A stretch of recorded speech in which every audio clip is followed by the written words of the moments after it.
안녕하세요. 모로코 사역 현장 소개해 드리도록 하겠습니다.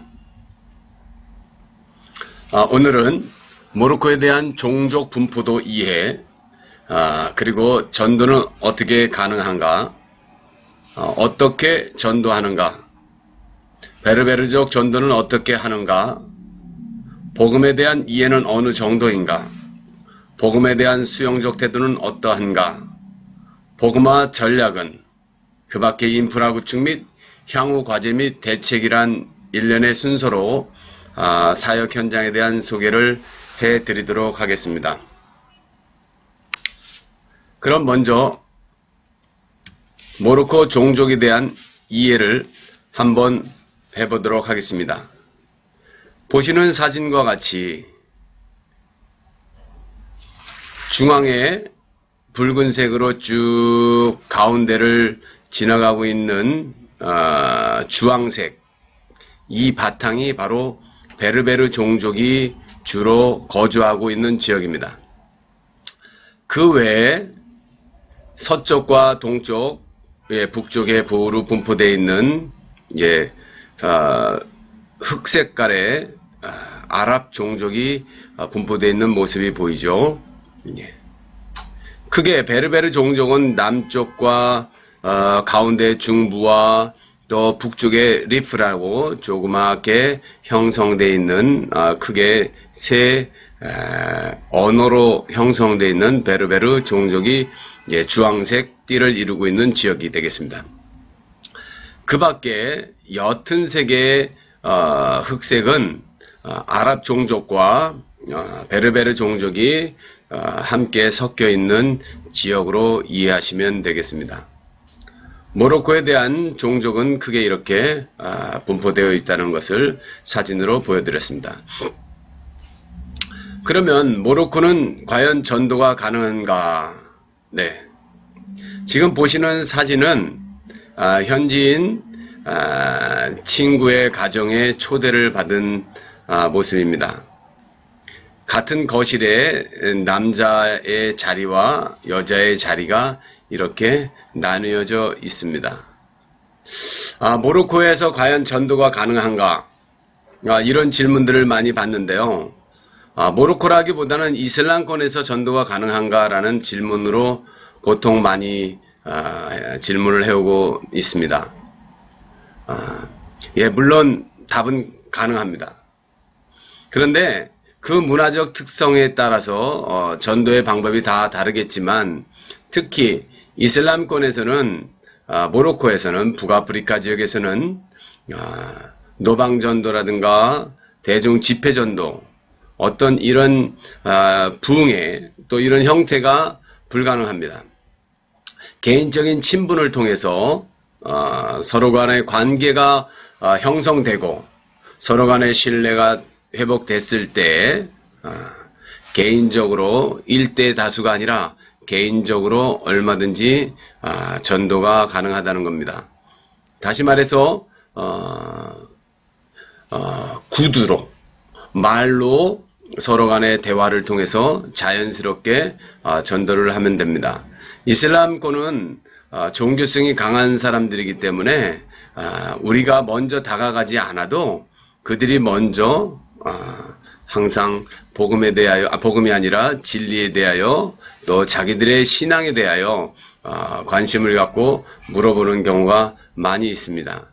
그렇기 때문에 얼마든지 전도할 기회는 우리에게 온다. 이렇게 말씀드릴 수 있고요. 또 구체적으로 또 말씀드린다면 1대1로 개인적으로 구두로 전하는 전도 가능하고요. 문서라든가 공개석상에서 그런 증거가 될 만한 자료들은 될 수 있으면 좀 조심해야 될 필요가 있다.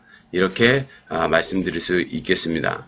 특히 모로코는 얼마든지 개개인 간의 관계 형성만 된다면 복음을 충분히 전할 수 있다. 이러한 것을 말씀드리고 싶습니다.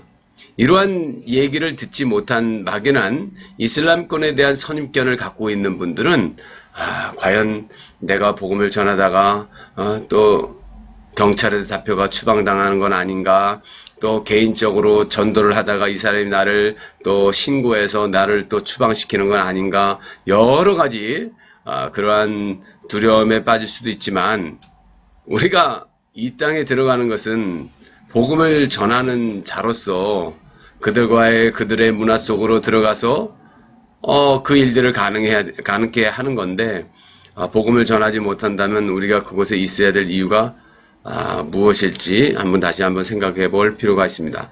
예, 전도는 가능하다는 말씀을 드리고요. 그럼 어떻게 전도하는가? 예, 선교사 개개인이 전도하는 맨투맨 전도도 있겠지만, 이 사진에서 보시는 바와 같이 파라볼 위성 안테나를 통해서 기독교 방송이나 예전부터 수십 년 전부터 유럽에서 중동 지역에서 이렇게 기독교 방송을 이렇게 쏘죠. 전파를 쏘므로 말미암아 라디오나 또는 TV 시청을 통해서 예배드리는 장면이나 또는 간증하는 장면이나 이런 것들을 접할 수 있는 기회가 있습니다. 지금 여기는 파라볼 위성 안테나는 모로코에 거의 전 국민이, 전 가정이 설치를 해놓고 여러 영상들을 이렇게 다른 나라의 방송들을 수신해서 시청하고 있습니다.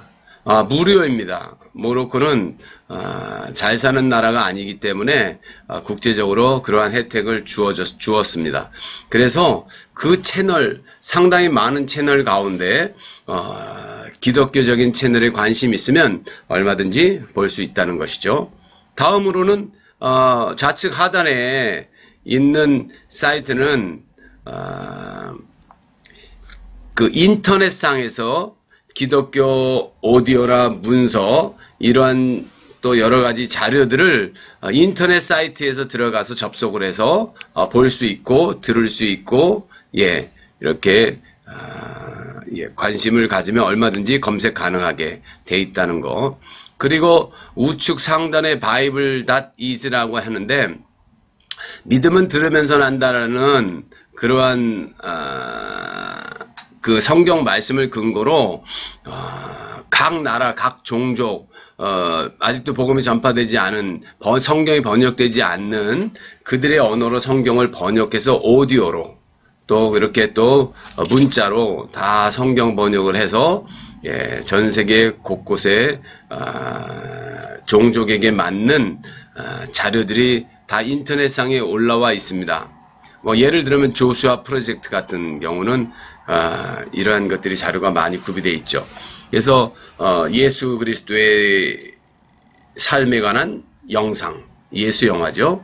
또 그 외에 바이블 스토리라고 해서 창세부터 요한계시록까지 성경 이야기가 쫙 설명이 되어 있는 경우도 있고, 여러 가지 다양한 자료들이 이렇게 올라와 있습니다. 그 외에 또 개인적으로 전도를 통해서 같이 성경을 읽으면서, 그쵸? 복음을 전할 수도 있고, 1대1로 이러한 자료들을 활용해서 전도할 수도 있고, 심지어는 카페, 그죠? 커피숍 같은 데서 앉아서 차를 마시다가 복음을 얼마든지 구두로 개인적으로 전할 수 있고요.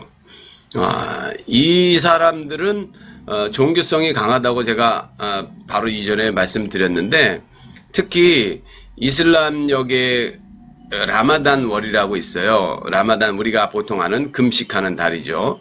그 기간에 금식에 관해서 모든 무슬림들이 자기의 신앙을, 믿음을 이렇게 행위로서 드러내고 있는데, 그러한 시기에 당신은 무슬림입니까?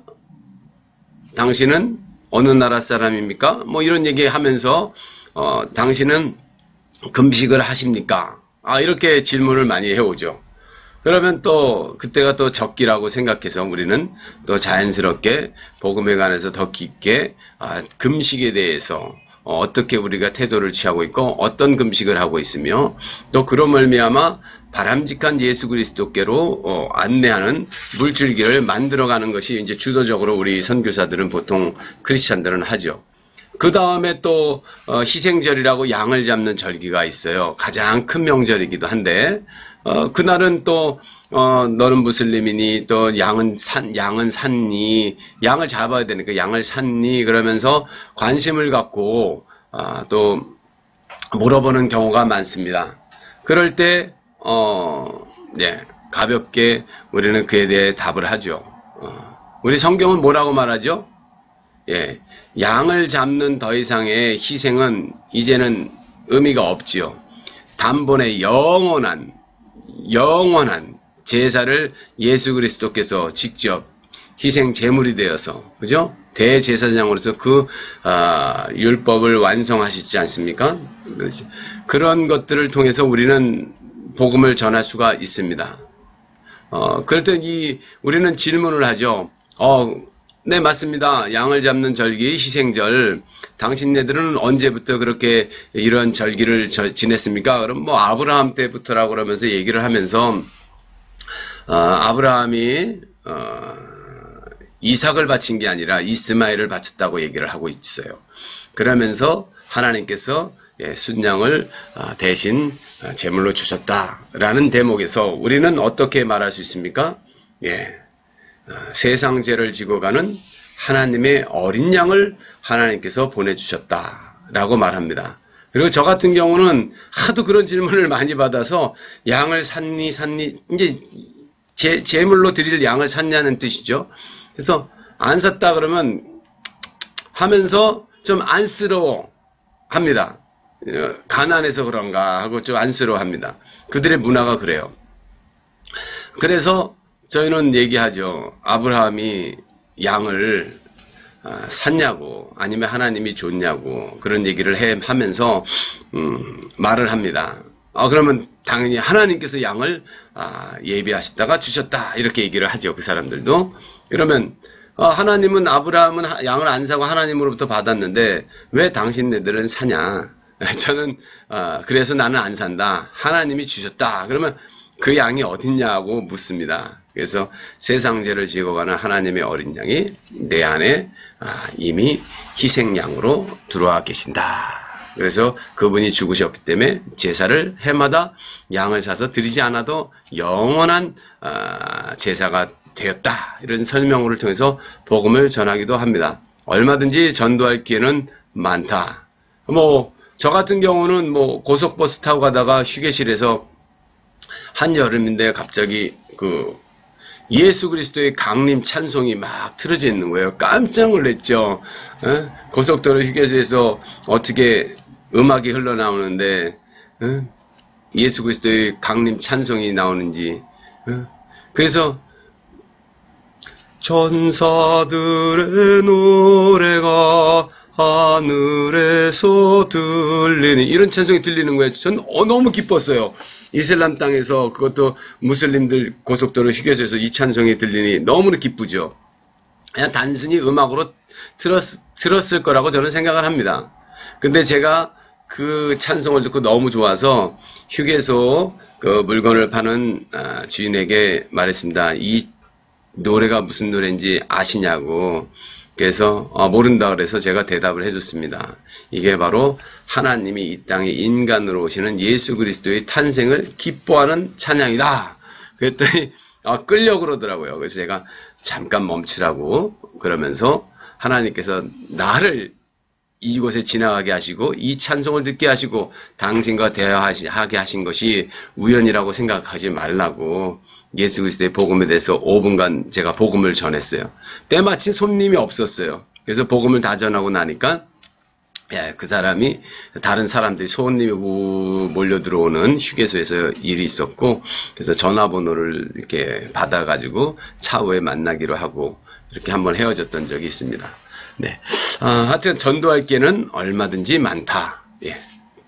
그러면 네, 일반 도시에서는 그렇다 하더라도 그럼 베르베르 종족에 대한 전도는 어떻게 하고 있습니까? 왜냐하면 북아프리카 전체 토착 원주민으로서의 미전도 종족인 이 베르베르 종족에게 복음이 전파돼야 되는데, 그럼 과연 그들은 아까 말했듯이 모로코 중앙부를 이렇게 흩어져 있는 그런 분포도를 봤는데, 거기가 어디냐면요, 지금 좌측 상단에 보이는 사진과 같이 아틀라스 산맥을 중심으로 이렇게 거주하고 있는 분포도였습니다.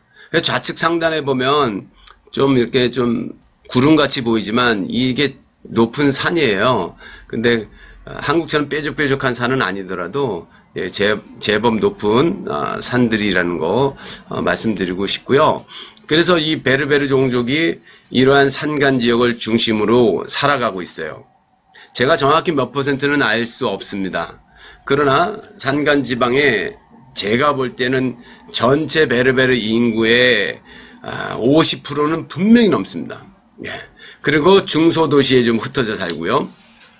그게 바로 이제 이런 산간 지방 바로 밑에 형성된 마을, 그런 정도고요. 그 다음에 대도시에 도시화를 통해서 들어와 있던 이 베르베르 종족이 덜어 있고요. 그 다음에 도시 외곽에 10km 반경에 이렇게 거주하고 있는 사람들이 있습니다. 그렇다면 이 베르베르 종족에게는 어떻게 복음을 전해야겠습니까? 당연히 찾아가야죠. 찾아가야 됩니다. 근데 생뚱맞게 어떤 지역에 어느 산에 어떤 사람들이 살고 있는지도 모르는데 무작정 찾아가서 복음을 전한다는 것은 현실적으로 바람직한 건 아닌 것 같습니다. 그래서 저 같은 경우는 어떻게 했냐면, 먼저 예수를 믿었던 최초의 형제가 있습니다. 베르베르 형제가 도시에서, 중소도시에서 저와 만나서 복음을 듣고, 복음을 들었습니다. 그래서 복음을 들어서 그 베르베르 종족에게 복음을 전하는 어떤 그 중간 다리 역할이라고 해야 될까요? 그러한 경우가 있습니다. 그 사례를 하나를 제가 구두로 설명을 해드리도록 하겠습니다. 한 10여 년쯤 됐죠. 그 형제를 안 지가. 어느 날 차를 타고 이동을 하다가 중소도시에 들어가게 되었습니다. 들어가게 됐는데 다른 보통 사람들과 달리 주차비를 많이 부르진 않고 정확히 부르는 거였어요. 그래서 1드람이라고 주차비가. 그래서 보통 몇 드람씩 막 요구하고 그러는데, 그래서 이 친구는 좀 나름대로 정직하군 하는 생각이 있어서 계속적으로 말을 걸고 교제를 하고 친분을 쌓았죠. 그리고 다음번에 당신네 집에 한번 방문하고 싶다. 그런 케이스가 많아요. 그래서 전화번호를 받고 그 다음번에 그 지역을 지나다가 방문 계획을 세우고 그 형제를 만나게 됩니다. 블레이드라는 형제인데, 그 형제를 만나고 그 집에 들어가서 복음을 전합니다. 좀 얘기가 길어지지만 그래도 한번 해보고 싶습니다. 하나의 좋은 케이스이기 때문에. 그래서 복음을 전할 때 기독교에 대한 들어본 적도 없고 예수란 얘기는 좀 어느 정도 들어는 봤는데 성경적 예수도 아니고, 또 여러 가지 차원에서 제가 접근을 하면서 얘기를 했습니다. 여러 얘기를 하고 있는데 갑자기 저희가 기도한다는 걸 알고 그 아내가 자기가 10년 동안 두통으로 인해서 어려움을 겪고 있었다 라고 얘기를 했어요. 그래서 제가 어떻게 두통을 10년째 앓고 계시냐, 병원을 가지 그랬더니 그게 아니라 귀신이 튀어들어와서, 그러니까 진이라고 그래. 진, 이상한 그 진이 튀어들어와서 자기가 이렇게 10년 동안 괴롭고 있다. 그게 어떻게 들어왔냐 그랬더니 하수도에다가 뜨거운 물을 붓더니 그 뜨겁고 더러운 곳에 살고 있는 그 진이 자기에게 튀어들어와서, 이게 귀신 같은 어떤 영적 존재예요. 그게 튀어들어와서 자기가 그때부터 고통 가운데 있다. 그래서 제가 너무 어이없는 얘기를 하고 있잖아요. 뜨거운 물을 하수도에 우리는 수시로 버리고 그러는데, 그래서 당신이 속고 있는 거라고, 진리를 알지니 진리가 당신을 자유케 할 것입니다. 속지 마십시오. 속으면 계속, 마귀는 계속 당신을 괴롭게 할 것입니다. 하고 뜨거운 물 가져오라 그랬더니 놀래 자빠지더라고요. 그래서 괜찮다고, 나는 괜찮으니까 가져오시라 그랬더니 알았다고 그러면서 당신 말을 믿겠다고 해서 제가 그 순간 기도를 해주고 그 이후 10년 동안 앓았던 이 두통이 사라졌어요. 그리고 제가 간 다음에 자기네들끼리 부부가 물을 한번 버봤답니다. 얘도 뭐 밤에 샤워도 못해요, 이 사람들은. 그래서 뜨거운 것과 관계된 거 더럽고. 그래서 이 사람이 낳고 그 남편도 손을 떨고 있던 사람인데 하여튼간 기도를 해서 다 나았어요. 그 다음번에 방문했을 때 이제 복음을 전해야겠다 하고 복음을 전하고 성경 구절을 찾아서 읽어줬습니다. 예, 그때 우리 아들이 읽어줬는데 초등학교 3학년짜리가 아랍을 줄줄줄줄 읽어서 듣고 그때 복음을 받아들이게 됐습니다. 그리고 자기가 베르베르 종족이라고 하면서 우리 고향 한번 가보지 않겠냐, 그냥 한번 놀러 가자는 뜻이었죠. 그래서 제가 베르베르 종족의 복음화를 위해서 마음을 갖고 있었던 차에 어떻게 길이 열려야 될지도 모르고 그냥 뭐 막연히 갈 수도 없고 그러는 상황 속에 이런 케이스가 생겼습니다. 그래, 갑시다. 그럼 당신의 베르베르 종족을 한번 갑시다. 그래서 그냥 놀러 갔어요. 놀러 갔는데 한 5시간 이 옆에 좌측 하단에 보면 트럭 보이죠? 그런 트럭을 타고 먼지 다 뒤집어 쓰고 하여튼 거기에 뭐 시멘트, 닭, 각종 뭐 식료품, 사람 막 다 혼합 적재돼 가지고요. 완전 비포장도를 막 흔들리면서 이렇게 갔어요. 갔는데 이렇게 여자아이가 이렇게 이 짐승들한테 먹일 것도 이렇게 채취해 오고 어린아이가 물을 길러오고, 그죠? 이 잡이 다 나눠져 있는 거예요. 어린아이부터 각 연령별로 쫙 나눠져 있어요. 그래서 10대 후반부가 되면 이제 결혼을 하고, 그 전까지 뭐예요? 집안 살림하고, 그 밑에가 나무 캐고, 그 밑에가 이렇게 물 떠고, 그 밑에는 공기놀이 하면서 놀고, 어머니는 이제 전체를 통제하고, 아빠는 밖에서 장사를 하거나 밖에서 일을 해서 돈을 벌어오는, 또는 집 짓고 집을 수리하고 이런 일들을 보통 합니다. 그래서 그곳에 가서 사진을 다 찍었어요. 만나는 모든 사람들이. 그리고 다음번에 두 번째 갔을 때 첫 번째 사진 찍기, 인사하기, 두 번째 사진을 모든 사람에게 다 나눠줬습니다. 찍힌 사람들. 그리고 세 번째 방문했을 때 이 지역에 대한 개발을 어떻게 쓰면 좋을지 지역 유지들과 만남의 장을 갖고 함께 논의를 했습니다. 그래서 네 번째 갈 때는 그 지역에 대한 논의를 구체화시키는 것과 동시에 복음을 한번 전해보고 어떤 반응이 있을까 해서 복음을 전해봤습니다. 그래서 복음을 전해봤는데 굉장히 사람들의 반응이 냉담하지도 않고 호의적이었고, 또 뭐 충분히 가능하리라 판단이 들어서 다섯 번째 방문을 계획을 했습니다. 그래서 이 블레이드라는 형제와 함께 누가복음 10장 둘씩 짝지어 각동각초로 이동하는 그 계획을 다 나누고, 먼저 이 비형제가 믿음에 바로 서야 되기 때문에 제가 어떻게 전도할 계획을 갖고 있는지 그대로 이 B 형제에게, 블레이드 형제에게 그대로 했습니다. 예수 영화를 보여주고 그것에 대해서 설명을 해주고, 그 다음에 복음에 대한 확신은 믿음을 갖는지 다 체크했습니다. 그때 이 블레이드라는 형제는 내가 세상 끝날까지 너희와 항상 함께 있으리라는 말씀과 내가 다시 오마라는 이 약속의 말씀이 마음에 이렇게 와닿았던 것이었습니다. 그래서 무함마드가 다시 오는 게 아니라 예수 그리스도가 다시 오신다는 것.